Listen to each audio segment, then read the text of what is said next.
शरण्ये त्र्यंबके गौरी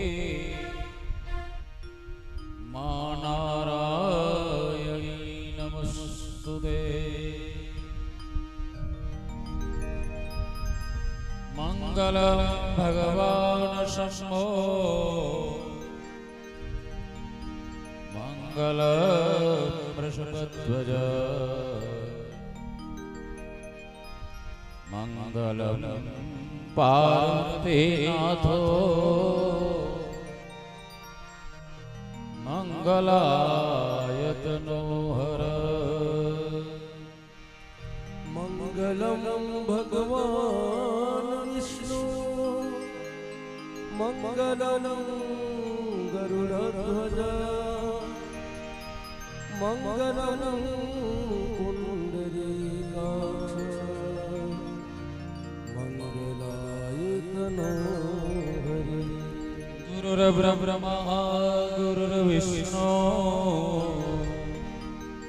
गुरुर्देवो महेश्वर गुरु साक्षात् परब्रह्म तस्मै श्री गुरवे नमः। तस्मै श्री गुरुवे नमः। सद्गुरुनाथ महाराज की जय। ओम नमः पार्वती पतये हर हर महादेव।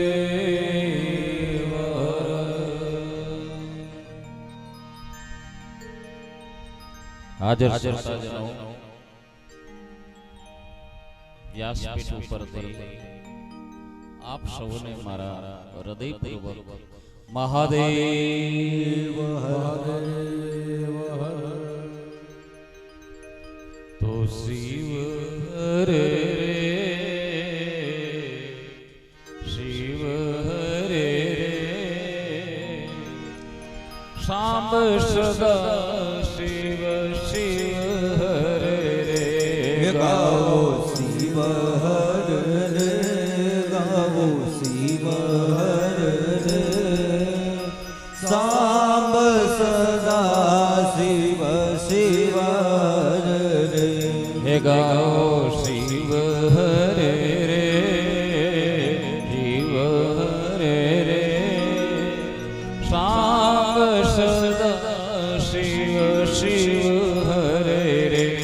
गाओ शिव हर रे गाओ शिव हर रे सांब सदा शिव शिव हर रे। हे सांब सदा शिव शिव हरे रे सांब सदा शिव शिव हर रे सांब सदा शिव शिव हरे रे सांब सदा शिव शिव हर रे। हे गाओ शिव हरे रे शिव हरे रे सांब सदा शिव शिव हरे रे। गावो शिव हर रे गावो शिव हर रे सांब सदा शिव शिव हर रे। ये ध्याओ शिव हरे रे ध्याओ शिव हरे रे सांब सदा शिव शिव हरे रे।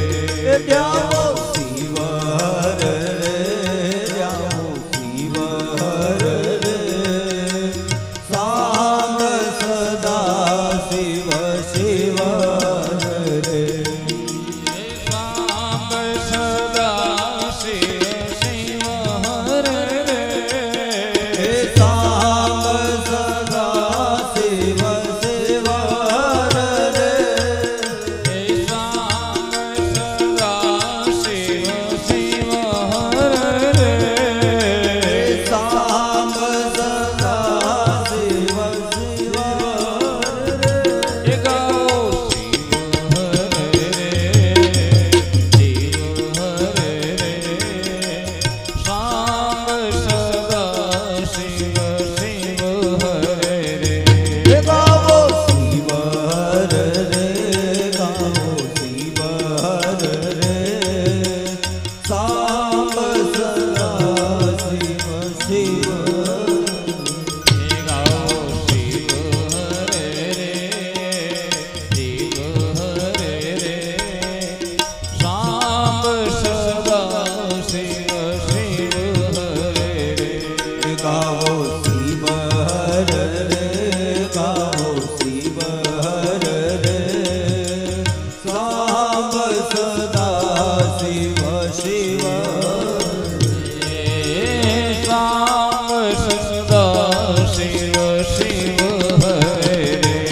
ભગવાન દ્વારિકાધીશ એના પહેલા પ્રથમ ભક્ત એવા સુદામા ભગવાન કૃષ્ણના પહેલા ભક્ત છે. બીજા લાખો ને કરોડો ભક્તો થયા, પણ પ્રથમ ભક્ત હોય તો સુદામાજી. એ સુદામાજીની પવિત્ર ભૂમિ, મહાત્મા ગાંધીજીની ભૂમિ, તેમજ ઘણા બધા પોરબંદર વાસીઓ જાણતા હશે શ્રીમન નથુરામ શર્માજીની ભૂમિ. એમનો આશ્રમ છે.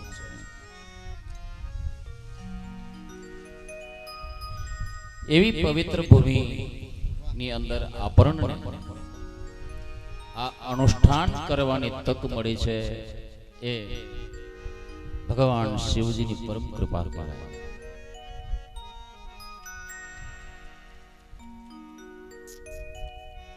એમાં પણ આ છાયા વિસ્તાર, છાયા નવાબવાળા વિસ્તાર, એની ભૂમિ પણ પવિત્ર ગણાય કે નહીં? અમારા વિસ્તારમાં રહેતા દુધિયાવાળા બાપુ, બાબુગીરી બાપુ અહીં આવ્યા 6 મહિના પહેલા. અહીં કાંઈ નહોતું, મને ખબર છે.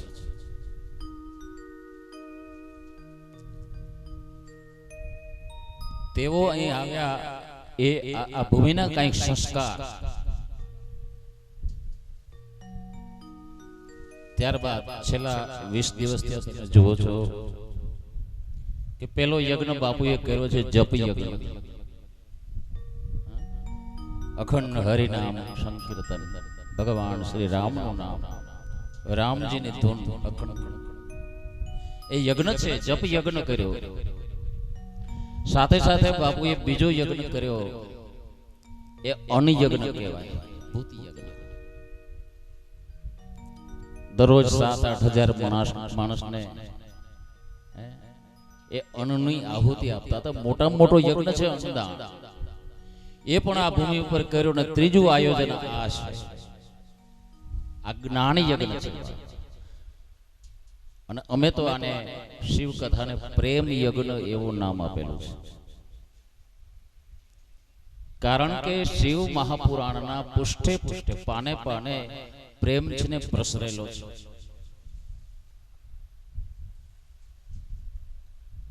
મહાદેવના સાચા સ્વરૂપ કોઈ વ્યક્તિ જ કદાચ જાણતી હોય, મારો મહાદેવ કેવો દયાળુ છે. ઘણા વિદ્વાનોએ મારા પ્રભુને, મારા મહાદેવને એ જ્ઞાનીઓના દેવ ચિતરી દીધા. કોઈ એને મસાણમાં રહેવા વાળા દેવ કહી દીધા, કોઈ એને તામસી દેવ કહી દીધા. મારો મહાદેવ કેવો છે એ કથા આવશે શિવ પુરાણમાં, ત્યારે વિસ્તારથી કહીશ.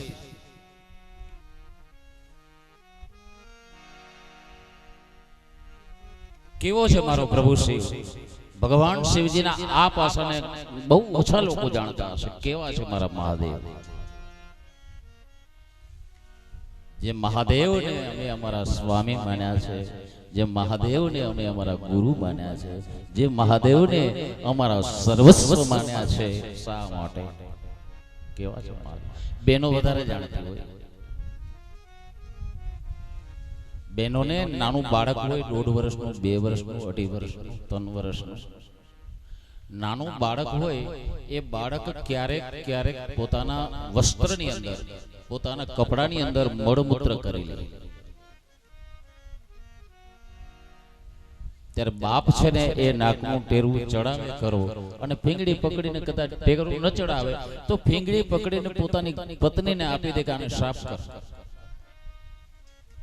પણ બાપ, માં એવી દયાળી છે, માં એવી હેતવાળી છે,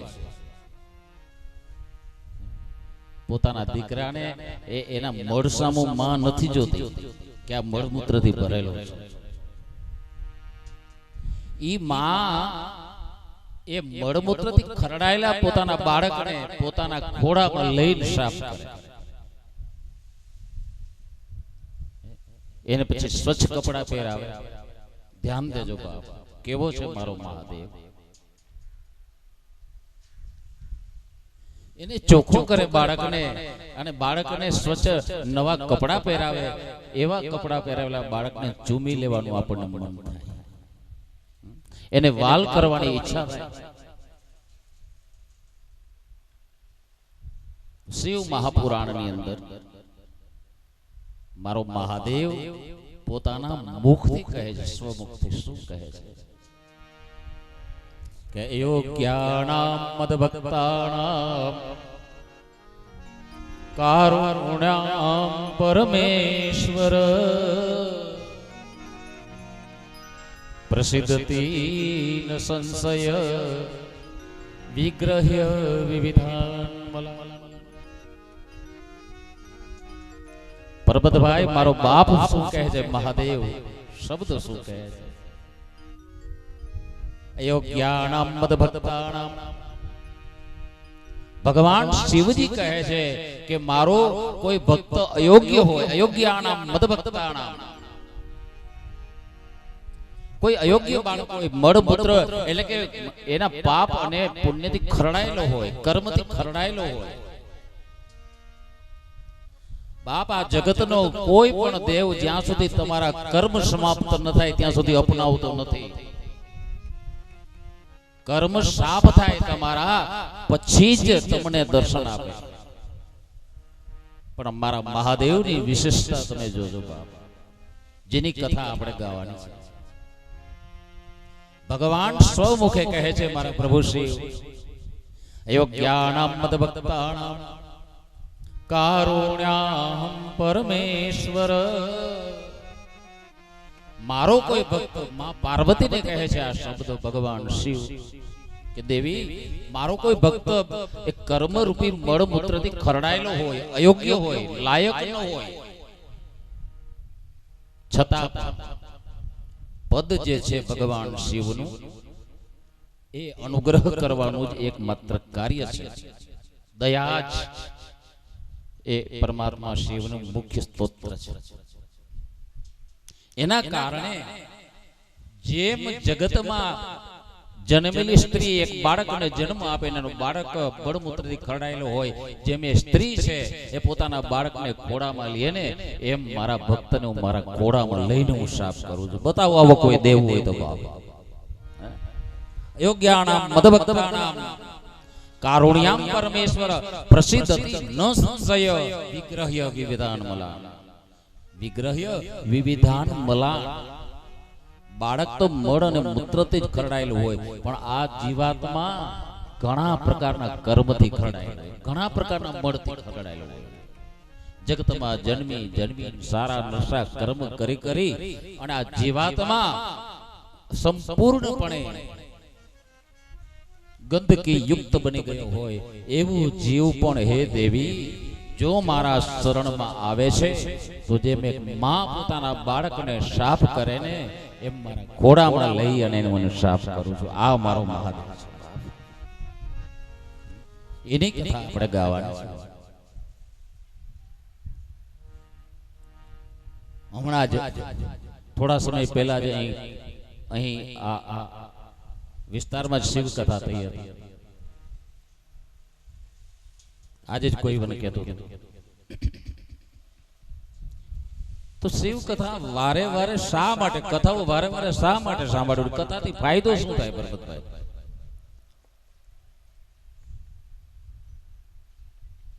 માની લ્યો તમને જાંબુ પ્રિય છે, ગુલાબ જાંબુ. તમે એકાદશી નું વ્રત કર્યું કે શનિવાર રહ્યા હો કે દીતવાર રહ્યા હો કે ત્રયોદશી શિવરાત્રી રહ્યા હો, ઘરેથી લિસ્ટ આપે એટલે તમે જાઓ બજારમાં, કંદોઈની દુકાને જઈને જાંબુનો ભાવ પૂછો. જાંબુનો શું ભાવ? પેલો કહે 400 રૂપિયા કિલો. 1 કિલો આપી દે.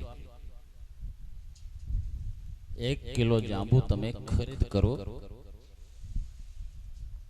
હવે જે કંદોઈ છે તમને જાંબુ જોખીને આપે છે, એક બોક્સ પર છે. જે બોક્સમાં જાંબુ જોખાય છે હકીકતમાં નેટ વજન જાંબુનું છે ને એ 880-90 ગ્રામ થાય. 110 ગ્રામનું એ બોક્સ હોય ખોખું. એ પૂઠું જે ખોખું છે ખોખાનો ભાવ શું હોય ખબર છે? હું વેચું, મારે પ્રોવિઝન સ્ટોર છે, મારો આ ધંધો નથી શિવ કથા કરવાનો, પ્રોવિઝન સ્ટોર છે. એ પૂઠા જે હોય છે ને એ પૂઠા ભંગાર બાય દે ને તો ભંગારમાં એનો 8 રૂપિયા ભાવ છે. તો 8 રૂપિયા લેખે 100 ગ્રામના 80 પૈસા થાય. અને એ 100 ગ્રામનું બોક્સ છે એ મીઠાઈની હારે તોલાય છે જાંબુની હારે, તો એ 40 રૂપિયામાં પડે છે આપણે. એની કિંમત કેટલી થઈ જાય? 40 રૂપિયા. આપણે નેટ જાંબુ 900 ગ્રામ આવે, 100 ગ્રામનું બોક્સ આવે. એ જાંબુની સાથે એની માલિકો જાંબુ ભર્યા બોક્સની અંદર, તો એ બોક્સની કિંમત જે છે એ 80 પૈસાની હતી, એમાંથી 40 રૂપિયા થઈ જાય છે. એ આપણે પડે છે 40 રૂપિયા. જાંબુ ભરેલું બોક્સ આપણે ઘેર લાવીએ અને ઘરે આપીએ કે આને ફ્રીજમાં રાખી દો. ફ્રીજમાં સંભાળપૂર્વક જતનપૂર્વક રાખવામાં આવે, જ્યાં સુધી તેની અંદર જાંબુ છે ત્યાં સુધી. પછી એ જાંબુનો તમે ઉપયોગ કરો. બોક્સ ખાલી થઈ જાય પછી એને શું કરો તમે? શું ફ્રીજમાં રાખો? કચરા પેટીમાં ફેંકી દો છો. સમજાય છે? શિવકથા શું છે? શિવકથા જાંબુ જેવી છે. શિવ કથા રૂપી જાંબુને તો જો તમે અંદર ભરશો તો 80 પૈસાની કિંમતનો આ જીવ 40 રૂપિયાનો થઈ જશે, 40 ગણો થઈ જશે, જગતમાં સન્માનનીય થઈ જશે. અને જ્યારે તમારા અને મારા જીવનમાંથી ભગવાન શિવ જશે, શિવનું નામ જશે, ધર્મ જશે, ભજન જશે ને, ત્યારે આ જીવન છે ને કચરા પેટીમાં ફેંકવા જેવું બની જાય છે. એટલા માટે આ મનુષ્ય જીવનની અંદર આપણે શિવ કથાને પ્રવેશ કરાવવાનો છે અને આ જીવનનું મૂલ્ય વધારવાનું છે.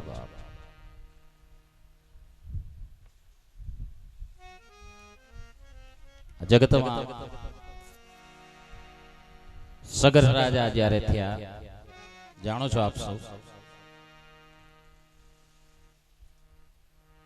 એના પુત્રો જ્યારે કપિલ મુનિના શ્રાપથી બળીને ભસ્મ થયા. ભાગવતમાં, શ્રીમદ ભાગવતમાં એક કથા છે. એના ઉદ્ધાર માટે રઘુવંશની, સૂર્યવંશની 4 પેઢીએ તપ કર્યું ગંગાજીને આ ધરતી ઉપર લાવવા. 4 પેઢીના તપને અંતે ચોથી પેઢીએ ભગીરથ થયા અને ભગીરથે તપ કર્યું ત્યારે ચોથી પેઢીના તપે ગંગાજી પ્રસન્ન થયા.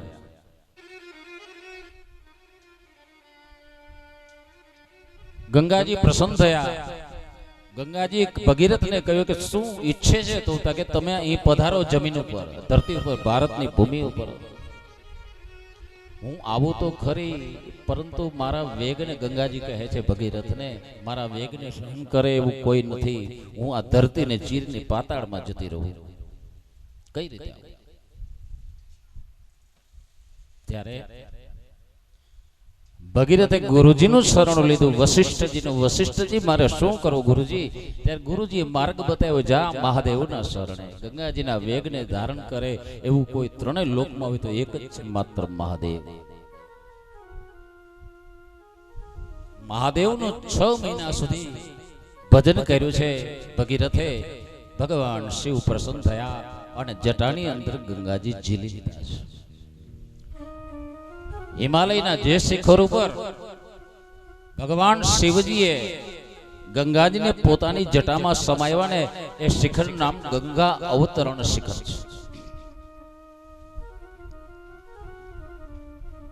ગંગાજીને અતિશય અભિમાન હતું.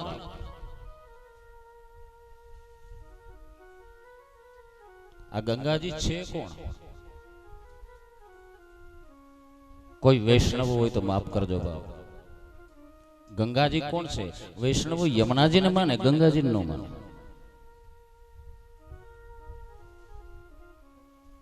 જો આ કોઈ વાર્તા નથી કહેતો હું તમને, શાસ્ત્ર ભગવાન વ્યાસજી કહેલી વસ્તુ છે એ જ હું તમને કહું છું. ગંગા કોણ છે?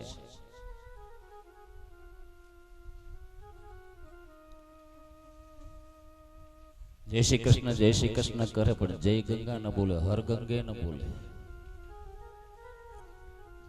ગંગાજી કોણ છે વાસ્તવમાં?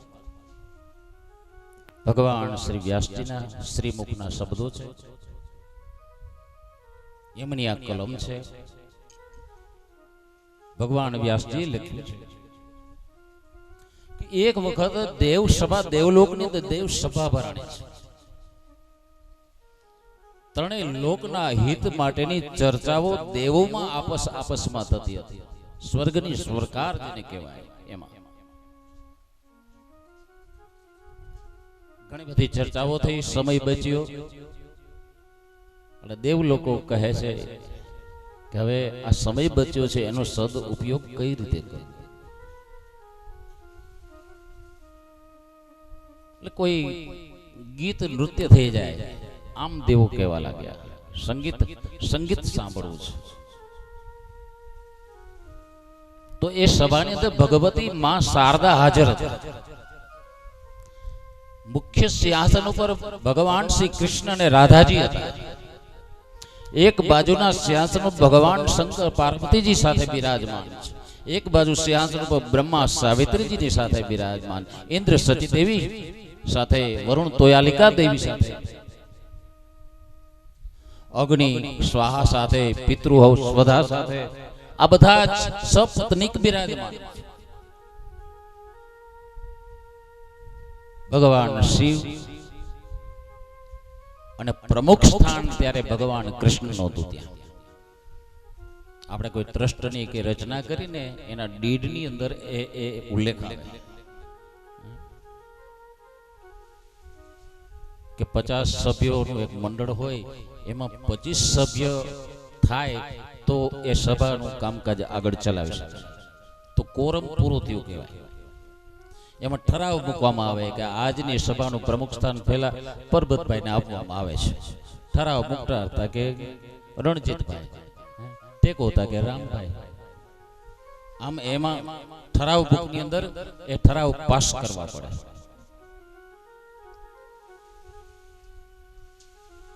દેવ લોકોની સભામાં પહેલા તો ઠરાવ મૂકવામાં આવ્યો કે આજની સભાનું પ્રમુખ સ્થાન ભગવાન કૃષ્ણ અને રાધાજીને આપવામાં આવે.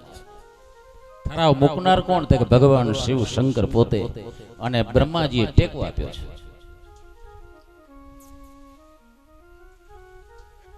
કૃષ્ણ ભગવાને સંમતિ આપી છે કે ભલે સંગીત નું શ્રવણ કરી. બધા દેવોએ એકી ટસે શારદાજીની સામે જોયું. શારદાજી ત્યાં પણ હાજર છે, વીણા હાથમાં લઈને. સરસ્વતી ભગવતી શારદાને કહેવા લાગ્યા, દેવો કહે માતે, આપ તો સંગીતના અધિષ્ઠાતા દેવી છો, આપ શ્રી સંગીત શ્રવણ કરાવો. દેવતાઓ આપના શ્રવણને, આપના સંગીતના શ્રવણને માણવા માંગે છે. ભગવાન શિવજીએ પણ કહ્યું છે, બ્રહ્માજીએ કહ્યું, હરિએ કહ્યું. શારદાજી વીણા સજ્જ કરે છે, વીણાના તાર ઝણઝણાય. અદ્ભુત એવું સંગીત ત્યાં વહેવા લાગ્યું છે. સંગીત ધીરે ધીરે આગળ વધે છે. એમ દેવતાઓ એ સ્થળ અને સમયનું ભાન ભૂલવા લાગ્યા છે. સમય ક્યાં જતો રહ્યો, કયા સ્થળે બેઠા છીએ એ પણ દેવતાઓને ભાન નથી. એવું ભગવતી શારદાનું સંગીત છે.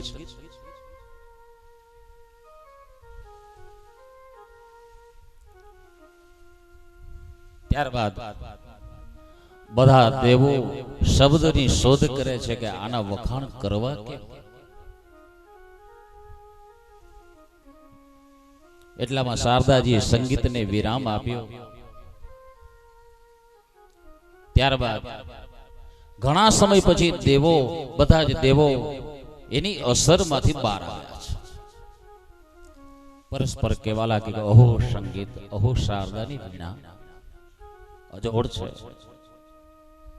એમાં નારદજી બોલ્યા, નારદજી પણ વીણાવાદક છે. ભગવાન શિવજીના પરમ ભક્ત એવા તુંબુરુ નામનો ગંધર્વ પણ વીણાવાદક છે, નારદજીની સમકક્ષ. નારદજી કહે છે કે હે હરિ, હે નારાયણ, હા, આનાથી કોઈ વિશેષ સંગીતજ્ઞ ખરું? કોઈ શારદાએ જે સુર રેલાવ્યા, ત્યારે ભગવાન શ્રી કૃષ્ણ અને બ્રહ્માજી ભગવાન શંકર સામે જુએ છે. પ્રભુ, આ શારદાને સંગીતનું દાન આપનાર આપ છો, તો આપ દયા કરો અને અમને દરેકને તમારું સંગીત સંભળાવો. કારણ કે સરસ્વતી શારદાને સંગીતનું દાન આપનાર મારો મહાદેવ છે. દેવોની પ્રાર્થનાથી પરમાત્મા શિવજીએ સંમતિ આપી છે અને વીણા લીધી છે ભગવાન શિવજી હાથમાં. વીણાના તાર ઝણઝણાવ્યા અને એ વીણાના તાર અને ભગવાન શિવજીના હસ્તકમળના આંગળીના ટેરવા, એમાંથી જે ધ્વનિ પ્રગટ થયો,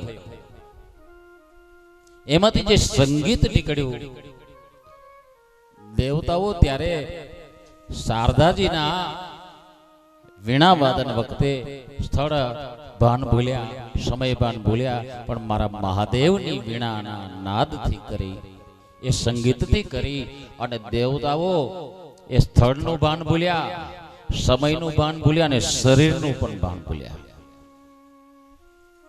બાપ, હું કે તમે જ્યારે ભગવાનનું ભજન કરતા હોઈએ ત્યારે જો આ ત્રણ ભાન ભૂલાય ને તો આ જીવ અને શિવની જે દૂરીતા છે ને ઘટી જાય. મારો મહાદેવ આવીને હાજર થઈ જાય. આ ત્રણ ભાન ન રહેવા જોઈએ. આપણું તો એવું છે, આપણે બેઠા હોય કથામાં, બેઠા હોય ભજનમાં, બેઠા હોય સત્સંગમાં, બેઠા હોય ધૂનમાં, આપણું ભાન તો ઘરે દૂધ બગડી જાય ગરમ કરતા ભૂલી ગઈ છું. પેલા દાખલો કાઢી આપવાનો બાકી છે.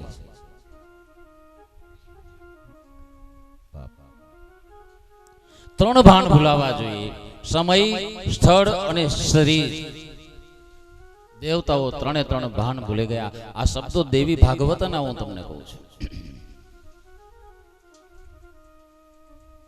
ઘણા સમય સુધી ભગવાનના વીણામાંથી એ સ્વર નીકળ્યા કર્યા છે, સંગીત નીકળ્યા કર્યું, વહેતું રહ્યું. દરેક દેવોની આંખો ઉભરાવા લાગી છે, આંખોમાંથી અશ્રુઓની ધારાઓ નીકળી છે. કોઈ પણ દેવ દેવતા જેટલા હાજર છે, ત્યારબાદ ઘણા વખતે ભગવાન શિવે સંગીતને વિરામ આપ્યો. ત્યાર પછી પણ ઘણા સમયે એ દેવતાઓ એની અસરમાંથી બહાર આવ્યા છે. કઈ રીતે વખાણ કરવા પરમાત્માના સંગીતના? કારણ કે ભગવાન શિવ પોતે સંગીત સ્વરૂપ છે, નાદ સ્વરૂપ છે. બાપ, આપણે શાંતિ શાંતિ કરીએ, પણ શાંતિનું મૂળ કેમાં છે? શાંતિનું મૂળ વિચાર શ્રેણી છે. આપણી વિચાર શ્રેણી છે ને, એમાં શાંતિનું મૂળ રહેલું છે. એ વિચાર શ્રેણીનું મૂળ કેમાં છે? ધ્વનિમાં છે. જે ધ્વનિ આવે છે ને, એ ધ્વનિમાં વિચાર શ્રેણીનું મૂળ છે. એ ધ્વનિનું મૂળ કેમાં છે? ધ્વનિનું મૂળ ઓમકારમાં છે. આ બધી જેટલા પ્રકારની ધ્વનિઓ છે, એ ધ્વનિઓ બધી ઓમકારમાંથી નીકળેલી છે. અને ઓમ છે, ઓમનું મૂળ ભગવાન શિવ છે. શિવ એટલે ઓમ, ઓમ એટલે મૂળ. એ પરમ શાંતિનો અનુભવ આ ભગવાન શિવના સંગીતના કારણે એ દેવતાઓ કરે છે. ઘણા સમય એમાંથી બહાર આવ્યા. ત્યારબાદ વિચાર કરે છે કે આના વખાણ કરવા કેમ પણ ન થઈ શકે. કારણ કે હરિરસમાં ઈશ્વરદાસે કહ્યું, તુજ સરીખા તુજ હે અવર દુજો ન કોઈ. હે, તમારા જેવું સંગીત તો બસ તમારી પાસે જ છે. બીજું દાખલો આપી શકાય એવું બીજું કોઈ છે જ નહીં. ત્રણે લોક ત્યારબાદ ઘણા સમય જે રાધા કૃષ્ણના અનુયાયીઓ ત્યાં હતા એ ભગવાન કૃષ્ણને શોધે છે, પણ કૃષ્ણનું સિંહાસન ખાલી છે. રાધાજીને કૃષ્ણ નથી, ક્યાં ગયા? હે, એમના શરણાગતો પુકારવા લાગ્યા કૃષ્ણને. કૃષ્ણ દર્શનની વ્યાકુળતાથી વિરહથી તડફડવા લાગ્યા છે. જેનો આશ્રય લીધો છે ભગવાન શ્રી હરિનો, કૃષ્ણનો, રડવા લાગ્યા છે. કૃષ્ણ ક્યાં ગયા?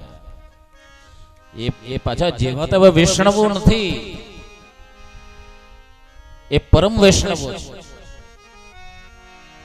જેને નવ ઇન્દ્રિયોને વૈષ્ણવ, જેને નવ ઇન્દ્રિયોને વશ કરી છે એવા વૈષ્ણવો છે. એવો ત્યાં બેસી અને દૃષ્ટિ કરી ગોકુળમાં, વૃંદાવનમાં, મથુરામાં ક્યાંય નથી કૃષ્ણ. મધુવનમાં પણ નથી કૃષ્ણ, ગોલોકમાં પણ નથી, વૈકુંઠમાં પણ નથી. તો ગયા રડે છે. એ સમયે ત્યાં આકાશવાણી થઈ. આ ભગવાન વ્યાસજી લખે છે, હે વૈષ્ણવો, તમારે જો કૃષ્ણના દર્શન કરવા હોય ને તો તમે મહાદેવના શરણમાં જાઓ. ભગવાન વ્યાસજી કહે છે મહાદેવના શરણમાં જાઓ, શિવ શરણમાં જાઓ. ઈ તમને એવો ગ્રંથ આપશે કે જે ગ્રંથનું અનુસરણ કરી અને તમને કૃષ્ણની પ્રાપ્તિ થશે. અને વૈષ્ણવો, જે કૃષ્ણ સ્વરૂપને તમે શોધી રહ્યા છો, નો મીર્યતે ભવપુષે તડદિંબરાય ગુંજા વસત પરિપિચ્છલ સન્મુખાય. હે, જે મયુર પિચ્છ મુકુટવાળા જે છે, વાકડિયા, અમારા ગોરબાપા વાકડિયા વાળા કૃષ્ણનું સ્વરૂપ છે. વાકડિયા વાળ જેના રહી ગયા છે, પીળા પિતાંબર, વૈજયંતી માલા છે, અધર પર મુરલી છે. એવા સ્વરૂપના હે વૈષ્ણવો, તમે દર્શન કરવા ઈચ્છો છો, પણ એ સ્વરૂપ અત્યારે ત્રણે લોકમાં નથી. કારણ બતાવે છે. કારણ શું છે? તો કે જે જગ્યાએ તમે બેઠા છો દેવલોકમાં, ત્યાં તમને કૃષ્ણ પ્રેમને કારણે ભાન નથી. કારણ કે તમે જે બેઠા છો એ તમારું 25% શરીર પાણીમાં ડૂબેલું છે. જોયું તો આ કઈ ધરતી, એ બધું છે એ જલથી ભરપૂર છે. એ જલનું નામ છે શ્વેત પ્રભાજલ. શું નામ છે? શ્વેત પ્રભાજલ. જેનું બીજું નામ છે ગંગા. બાપ જ્યારે મહાદેવે પોતાના વીણામાંથી સ્વર ઉત્પન્ન કર્યા, સંગીત વહેતું કર્યું, દેવો ઉપર તો અસર પણ થઈ, પરંતુ વિશેષમાં વિશેષ, વધારેમાં વધારે અસર થઈ હોય તો ભગવાન કૃષ્ણ ને રાધા. બધા દેવો તો આંખમાંથી અશ્રુઓ છોડે છે, શરીરનું ભાન ભૂલ્યા છે, સમયનું ભાન, સ્થળનું ભાન ભૂલ્યા. અને કૃષ્ણ અને રાધા તો જેમ એવું બોલ્યા, કેવું બન્યા કે જેમ એક બરફનો મોટો ટુકડો, મોટી લાદી હોય અને ગરમીના કારણે પીગળતો પીગળતો પીગળતો કણી સ્વરૂપ બની અને સંપૂર્ણપણે પાણી સ્વરૂપ બની જાય. એવી રીતે રાધા અને કૃષ્ણ એટલા બધા પીગળ્યા ભગવાન શિવજીના એ સંગીતથી કરીને કે આખા બે રાધા અને કૃષ્ણ બંને જલ સ્વરૂપ થઈ ગયા, પીગળી ગયા સ્વયં પોતે. બાપી પીગળી ગયા એ જલનું નામ ગંગા છે. આ ગંગાની ઉત્પત્તિ છે. હે વૈષ્ણવો, જે જલ તમે જોઈ રહ્યા છે, જલનું નામ ભવિષ્યમાં ગંગા જલ પડશે. અને રાધા કૃષ્ણનું યુગલ સ્વરૂપ છે. એ જલ ગંગાજી છે ને, રાધા કૃષ્ણનું યુગલ સ્વરૂપ છે. જાઓ મહાદેવના શરણે. એ યુગલ સ્વરૂપની અંદર તમને ઠાકોરજીના દર્શન થશે જો મહાદેવનું શરણ લેશો. ભગવાન વ્યાસજી કહ્યું છે ઈ ગંગા છે. ગંગા એટલે રાધા કૃષ્ણનું મિશ્ર રૂપ. ગંગાજી એટલે રાધા કૃષ્ણનું સ્વરૂપ. આમાં ક્યાં અલગ છે બાપ? બધા એક જ છે. ભગવાન શિવજીની જટામાં એ ગંગા પછી આવ્યા છે. રાધા કૃષ્ણના સ્વરૂપમાંથી એ ગંગાજીનું પ્રાગટ્ય થયું. શ્વેત પ્રભા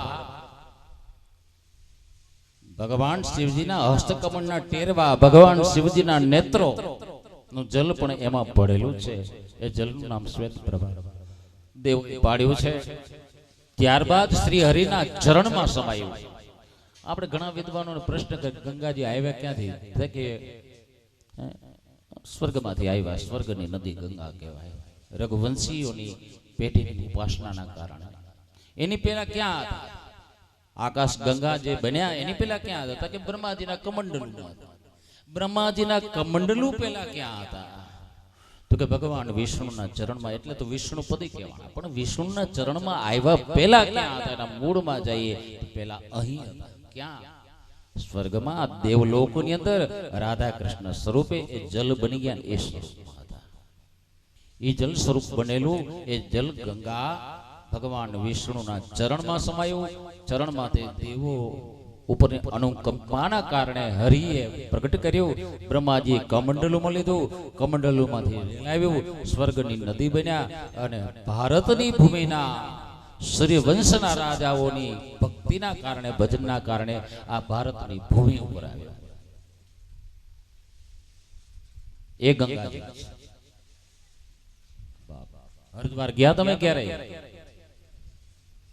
હમણાં જ અમારા કારુભાઈ ગયા હતા. 2-3 દિવસ થોડાક દિવસ પહેલા જ આવ્યા. એ દુબાકા જ માર્યા ગંગાજી. ગંગાજીમાં તમે હરિદ્વાર જાઓ, કાશી જાઓ, ઋષિકેશ જાઓ. ગંગાજી સ્નાન કર્યું છે? ગંગા સ્નાન ક્યારે? કઈ રીતે કરાય ગંગા સ્નાન? ક્યારેક હરિદ્વાર જાઓ ને યાત્રા કરવા, બદ્રીનાથ જાઓ, કેદારનાથ જાઓ, ગુપ્ત કાશી જાઓ, રુદ્રપ્રયાગ જાઓ, કર્ણપ્રયાગ જાઓ, દેવપ્રયાગ જાઓ, અલકનંદામાં સ્નાન કરો કે દૂધ ગંગામાં સ્નાન કરો, ભગવતી ભાગીરથીમાં સ્નાન કરો. ગંગાજીના બધા નામ છે. એના ફાટા છે. 100 ફાટા છે ગંગાજીના. પરંતુ એમાં નાવાનો તરીકો કયો છે? ગંગા સ્નાન કરવાની રીત કઈ રીતે સ્નાન કરવું? આ તો આપણે ત્યાં દિયાથમાં પહોંચીએ ને ધર્મશાળામાં એ થેલા મૂકીને સીધા રવાના. ગંગાજી માર ધોબા એમને આપણે જઈએ તો ધર્મશાળામાં ઉતરવું, ત્યાં સ્નાન કરી સ્વચ્છ કપડા ધારણ કરી અને ગંગાજી જવાય. પછી યમુનાજી હોય કે નર્મદાજી હોય કે સરયુ હોય કે સરસ્વતી હોય, એ નદી તીરે જઈ એ તીર્થના કાંઠે જઈ અને પહેલા તો એને પ્રાર્થના કરવી જોઈએ. હે ભગવતી માં ગંગે, હે તરણ તારિણી, હે ભવજલ ઉદ્ધારિણી, આપ મને શુદ્ધ કરો, મને પાપોથી મુક્ત કરો. પેલા તીર્થ જળને પ્રાર્થના કરવી જોઈએ અને સ્વચ્છ કપડા પહેરીને ત્યાં જવું જોઈએ. પેલા જ્યાં ઉતર્યા હોય, ગેસ્ટ હાઉસ હોય કે ધર્મશાળા હોય કે ગમે તે સ્થળ હોય, ત્યાં બાથરૂમમાં સ્નાન કરીને પછી જવું. ત્યાં ગયા પછી પણ સીધો ધુબાકો ન મારે, પહેલા પ્રાર્થના કરાય, પછી આચમન કરાય. અને પ્રાર્થનાના શબ્દો ક્યાં આવવા જોઈએ? માઈકવાળા ભાઈ, આમાં પાવર ક્યાંથી આવે? આમાં પાવર ક્યાંથી આવે? ન્યાથી આવે ને? ન્યા ક્યાંથી આવે? વાંથી આવે? ન્યા ક્યાંથી આવે? વળી ટીસી માંથી આવે. ટીસી માં ક્યાંથી આવે પ્રભુભાઈ? સબસ્ટેશન હોય ત્યાંથી આવે. સબસ્ટેશન માં ક્યાંથી આવે? થર્મલ સ્ટેશન હોય એમાંથી આવે ને. મારી વાત તમારી પાસે પહોંચાડું છું, આ સાધન છે. પણ અહીં જે પાવર આવે છે એ ભાઈ નું પેલું શું કહેવાય, મને તો નામે ના આવડે, કારણ કે ભણેલ માણસ નથી. 6 ચોપડી 6.5 ચોપડી ભણ્યો છું. ઇકો માંથી આવે બાપા. એને પેલા જે પોઈન્ટ હોય ત્યાંથી આવે છે. તને વીજળીના તાર જાય છે ત્યાંથી પોલ માંથી આવે. ત્યાં પોલ માંથી ટીસી માંથી આવે. ત્યાં ટીવીસીમાં પાવર હાઉસમાંથી આવે, પાવર હાઉસમાં 66 કેવી માંથી આવે, 66 કેવીમાં પાવર સ્ટેશનમાંથી આવે, ત્યાં પાવર સ્ટેશનમાં થર્મલ સ્ટેશનમાંથી આવે. મૂળ આનું મૂળ ક્યાં છે? Thermal station. એમ તમે હરિદ્વાર જાઓ ને તો નક્કી કરજો કે ગંગાજીનું મૂળ ક્યાં છે, મૂળ તપાસજો પેલા. આ ભાઈએ મને અહીંથી કનેક્શન આપ્યું, ઓલા પેલા વળી પાછી ભૂલી ગયો એટલી વાર ઈકો જો એમાંથી મને કનેક્શન આપ્યું તો મારી વાત તમને સમજાવી શકું, કહી શકું, સંભળાવી શકું.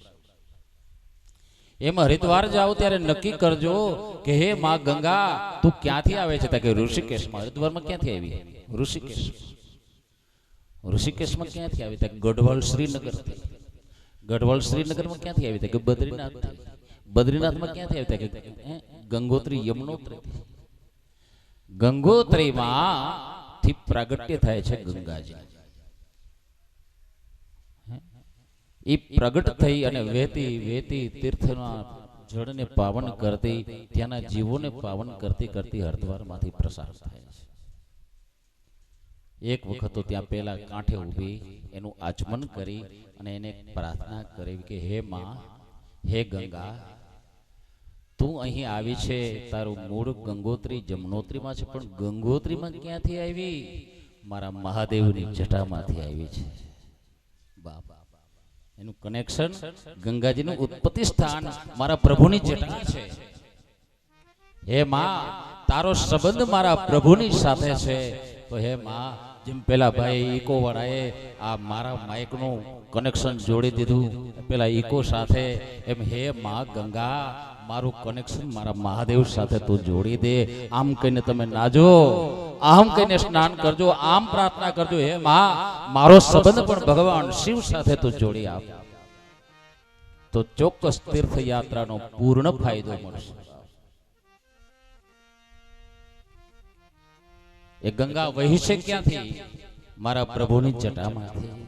કેવી છે ગંગા કે એકણ ગડકો હાડરો નીર ગંગામાં જાય, તાયલા કોળમાં ભૂત ન સર્જે ભાગીરથ. એક હાડકાનો કડકો કદાચ ગંગાજીમાં જાય ને તો એના કોળમાં એ છે ને ભૂતની યોનિમાં નથી જતો. એ જીવાત ગંગાજીનું નીર હાલ્યું જતું હોય, ઉપરથી પક્ષી પસાર થતું હોય અને પક્ષીનો પડછાયો એ ગંગાજીના નીર ઉપર પડે છે ને તો એ પક્ષી પણ અસર ગતિમાં નથી જતું.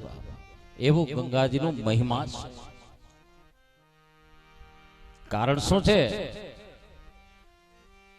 સ્વર્ગમાંથી આવી ત્યારે તો અભિમાન યુક્ત હતા ગંગાજી, પણ મારા મહાદેવના મસ્તકનો જટાનો જ્યારે સ્પર્શ થયો, જટાનો જ્યારે સંગ થયો, ત્યારે એ અભિમાનથી રહિત થયા છે. એ કારણે ગંગાજી પરમ પાવન બન્યા છે. પડસાયો પક્ષીનો પડે તો પણ પાવન થઈ જાય પક્ષી. એવી એ ગંગા છે, એવી પાવન ગંગા છે.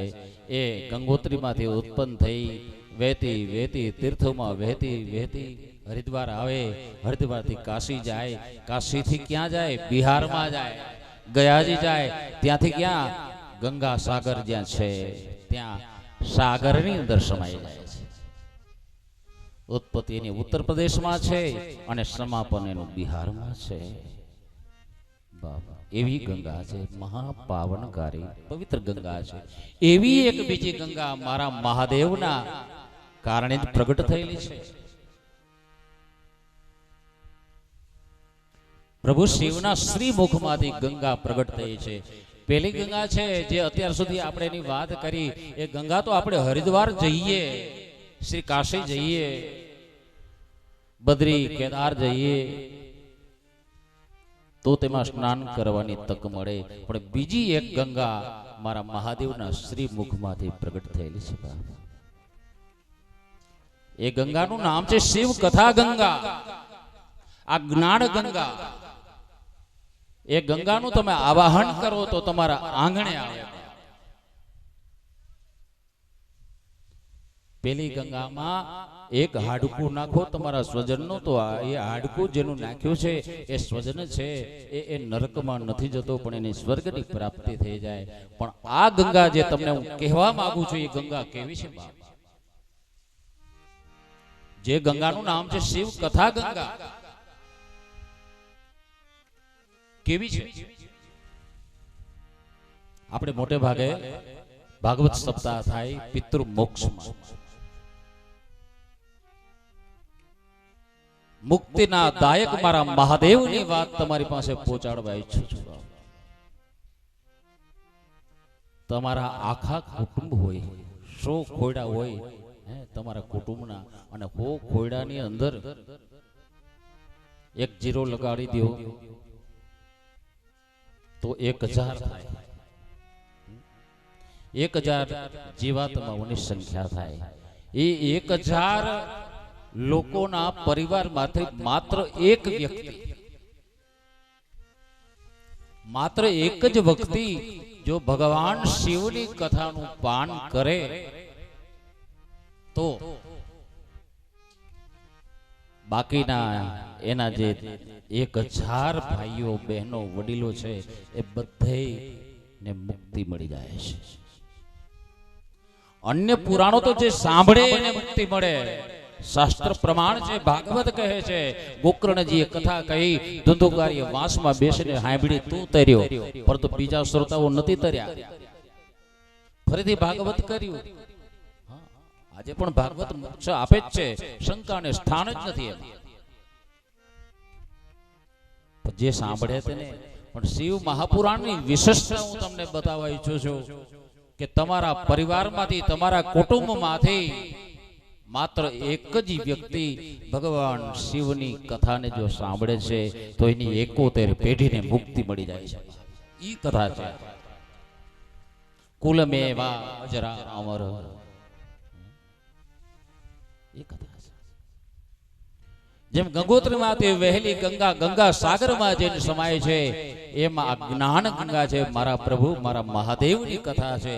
એ ભગવાન શિવના મુખમાંથી વેતી વેતી વેતી જઈ અને શિષ્યના હૃદયના ગુરુના મુખમાંથી નીકળી, શિવજીના મુખમાંથી નીકળી અને ભક્તોના હૃદયની અંદર, શ્રોતાજનોના હૃદયમાં જઈને સમાય છે. આ કથા છે. બાબા તમે બધા હરદ્વાર ગયા હો, મથુરા ગયા હો, ગોકુલ ગયા હો, ત્યાંથી લોટી ભરીને લાવો છો કે નહીં? લોટી ભરી શું કામ? શા માટે? આપણે ઘરની અંદર લોટી હોય, લોટી ઉત્સવ કર્યો હોય, મનોરથ કર્યો હોય, લોટી ખોઈલી હોય, પછી અમે યમુનાજી ગંગાજી હાચવીને રાખીએ. 100 વર્ષનો ગઈઢો હોય, જવાની તૈયારી હોય, અને મોઢામાં એક ચમચી આપીએ. શું કામ?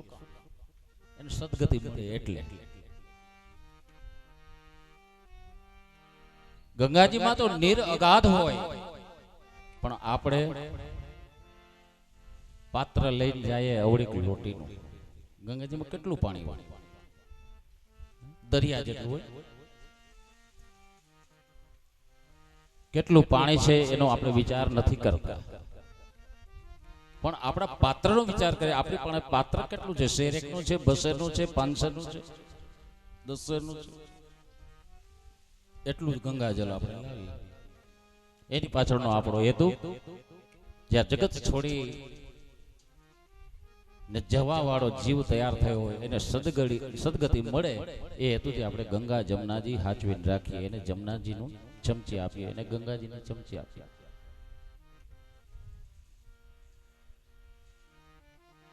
એવી રીતે મારા મહાદેવની આ જ્ઞાન ગંગા તો એ ગંગાજી કથા 1 કરોડ ગણી વિશાળ છે બાપ. એમાંથી આપણું પાત્ર છે ને, મોટું પાત્ર, મોટું વિશાળ હૃદયરૂપી પાત્ર ભરીને જવાનું છે. અને જેમ મરતાને આપણે ગંગાજીની ચમચી આપી, જલની યમુનાજીની ચમચી આપીએ, એમ આ શિવ કથા રૂપી જ્ઞાન ગંગાની પ્રસાદી તમારા સ્વજનોને પણ આપજો. પહેલા તો મરતાને તારશે, પણ આ જ્ઞાન ગંગા છે જીવતાને તારશે. જીવતાને પણ આ તારે છે. આ ગંગા, આ શિવ કથા. તમે હરદ્વાર ગયા ને તો હરકી પેઢી પર ત્યાં બોર્ડ મારેલું હોય. શું બોર્ડ? એમાં સૂચના હોય.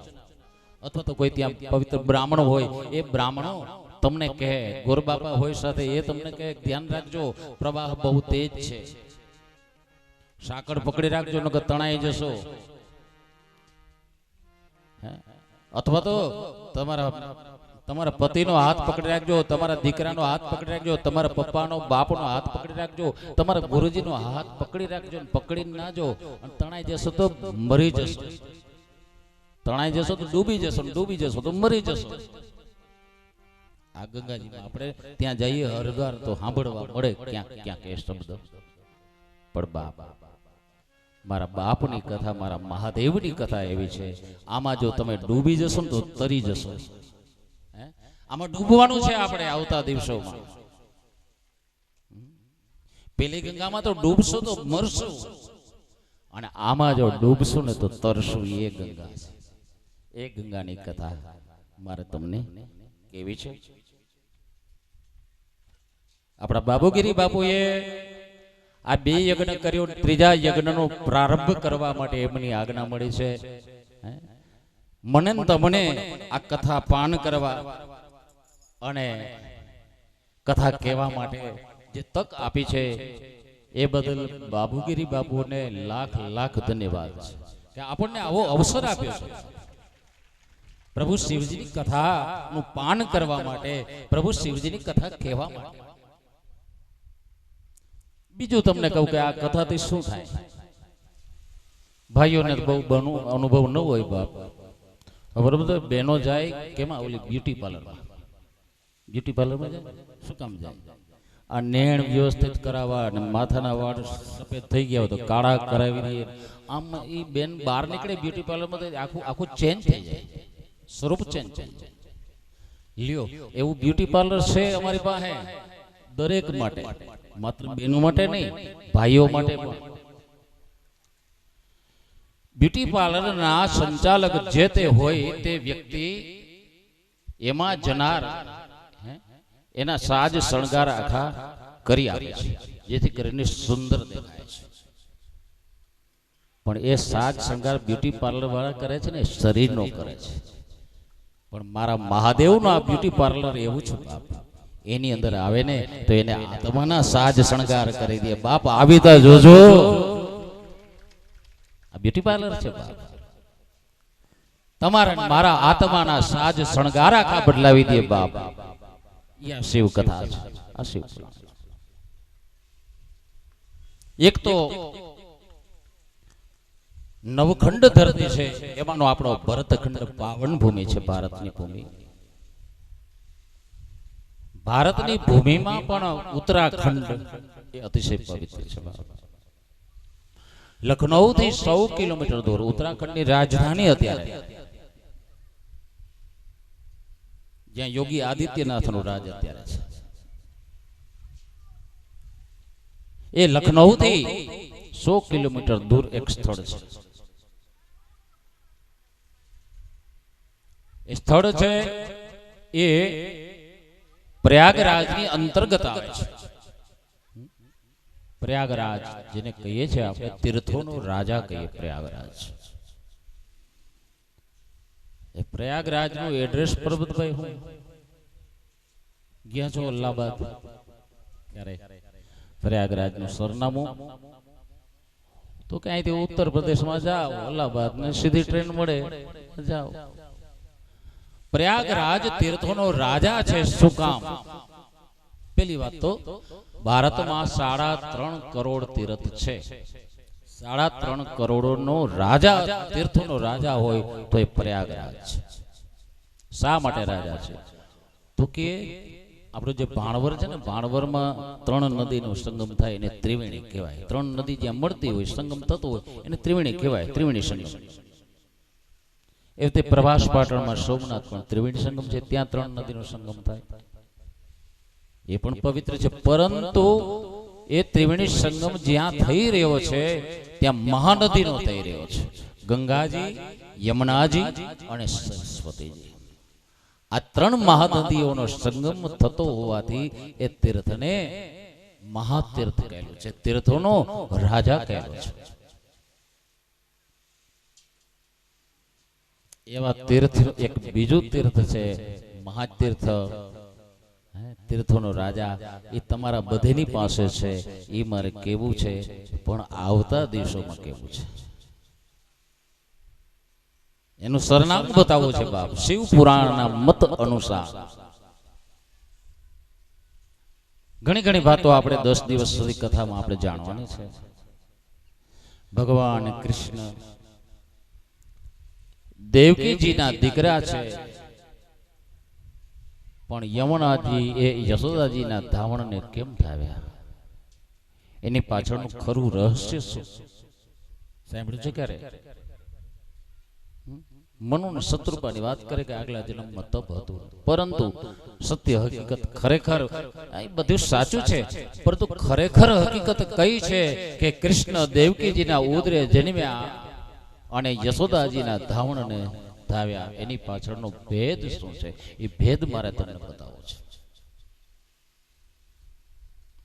આવતા દિવસે. ભગવાન શ્રી કૃષ્ણ ગોકુળમાં જન્મ્યા.